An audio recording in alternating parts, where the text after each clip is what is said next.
City India news Telugu, ఇది చీకటి వెలుగు. 6 గ్యారంటీలు ఎక్కడ అమలు అవుతున్నాయో చూపించాలని మహబూబ్ నగర్ పార్లమెంటు సభ్యురాలు డీకే అరుణ కాంగ్రెస్ నాయకులకు సవాల్ విసిరారు.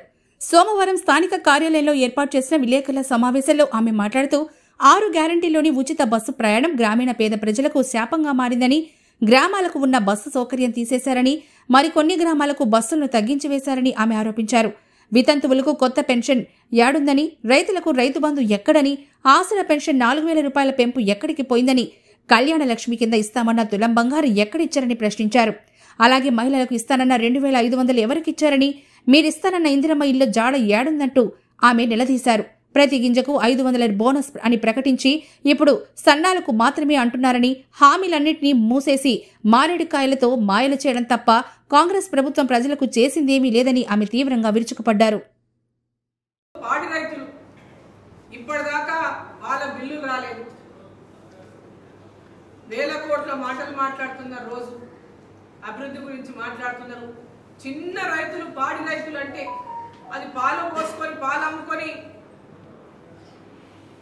ఉపాధిని కొనసాగించినటువంటి కుటుంబాలు పాడి రైతు కుటుంబాలు. మరి వాళ్ళకు పాలు పోసినాక నెలలు బిల్లులు ఇవ్వకపోతే వాళ్ళ కుటుంబాలు ఎట్లా నడవాలని చెప్పి నేను ప్రశ్నిస్తా ఉన్నా. ఎందుకు పాడి రైతుల బిల్లులు ఇంతగానో మీరు పెండింగ్ లో పెట్టిండ్రు? వెంబడే పాడి రైతుల బిల్లులన్నింటి కూడా వెంబడే చెల్లింపులు చేయించండి. ఒక రోజు కూడా బకాయి ఉండకూడదు పాడి రైతుల బిల్లులు. ఎందుకు నెలలుగా వాళ్ళ బిల్లులు బకాయి పెడతా ఉన్నారు?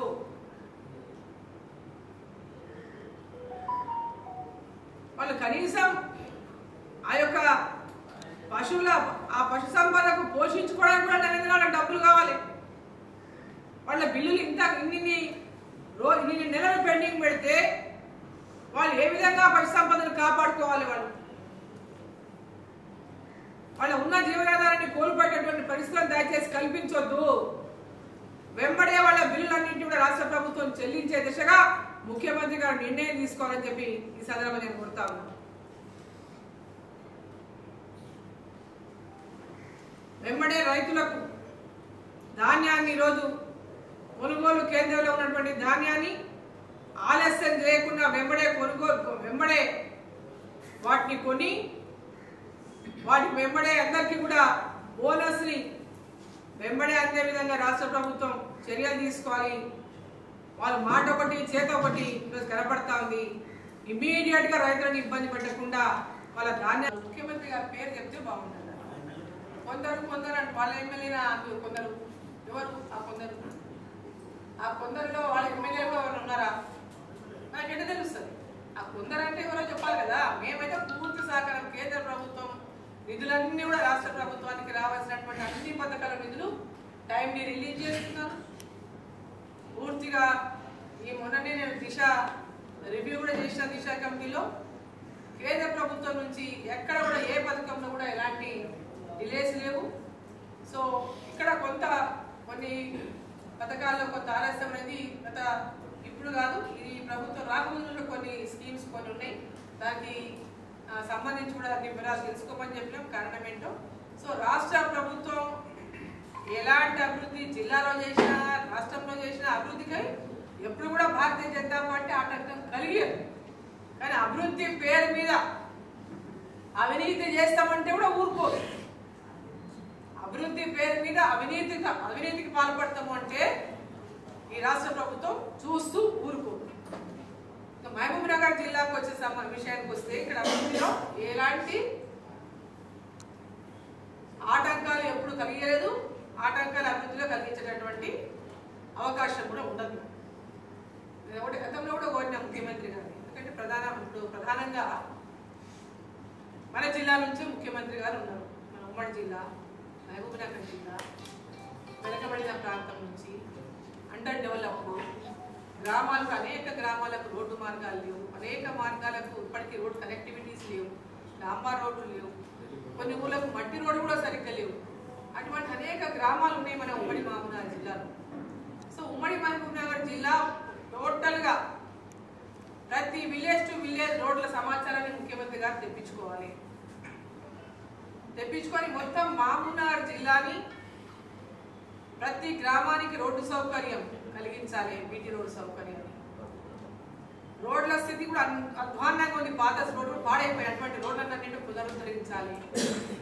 సింగిల్ రోడ్లు ట్రాఫిక్ ఎక్కువైనటువంటి రోడ్లని డబుల్ రోడ్స్ గా మార్చాలి. స్టేట్ హైవేస్ నేషనల్ హైవేస్ గా మారాల్సినటువంటి రోడ్లను కూడా గుర్తించి వాటిని నేషనల్ హైవేస్ గా మార్పించిన విధంగా ప్రపోజల్ తయారు చేసి పంపాలి, తెచ్చుకోవాలి, మనం అందరం కూడా సాధించుకోవాలి.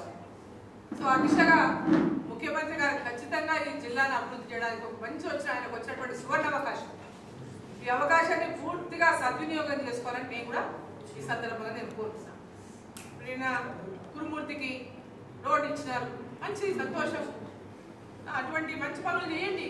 ఎక్కడెక్కడ అవసరం ఉందో మన జిల్లాలో కూడా కురుమూర్తి మంచి గుడి, అందరం కూడా మన పాలమూరు జిల్లాకు మన్నెంకొండ, కురుమూర్తి, మల్లకల్లు కొన్ని పెద్ద పెద్ద టెంపుల్ ఉన్నాయి. అవన్నీ తిరుమలను కల్పిస్తే మనకు అటువంటి అంటే అందరూ ఇదే తిరుపతి రైతుంటారు, దేవుళ్ళ దగ్గర గుళ్ళ దగ్గర తిరుమల దగ్గర. సో అటువంటి గుళ్ళను కూడా అభివృద్ధి చేయండి. వాటి దగ్గర భక్తులు పెద్ద ఎత్తున వస్తుంటారు, అక్కడ టూరిజంను కూడా మీరు ఆలోచన చేయండి. సో ఇవన్నీ మన జిల్లాలోనే టూరిజం చేసినటువంటి స్పాట్లు కూడా చాలా ఉన్నాయి.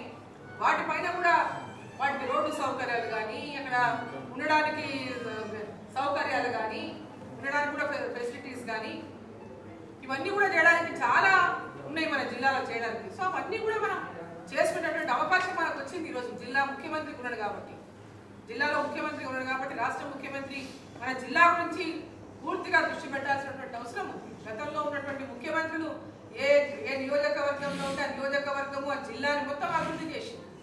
అట్లే ఇక్కడ కూడా మనం మన జిల్లా కోసం సాగునీటి పరంగా, తాగునీటి పరంగా, రోడ్ల పరంగా, విద్య పరంగా, వైద్య పరంగా, చిన్న చిన్న పరిశ్రమల పరంగా, గ్రామీణ ప్రాంతాల్లో ఉపాధి దొరికే విధంగా పరిశ్రమలు, అట్లాంటి అన్ని రకాలుగా ఆలోచన చేసి దాని దిశగా ముందుకు అడుగులేయాలని చెప్పి నేను కోరుతున్నా. మా యొక్క సహాయ సహకారాలు పూర్తిగా అందిస్తామని ఈ సందర్భంగా నేను చెప్తున్నాను. కేంద్ర ప్రభుత్వ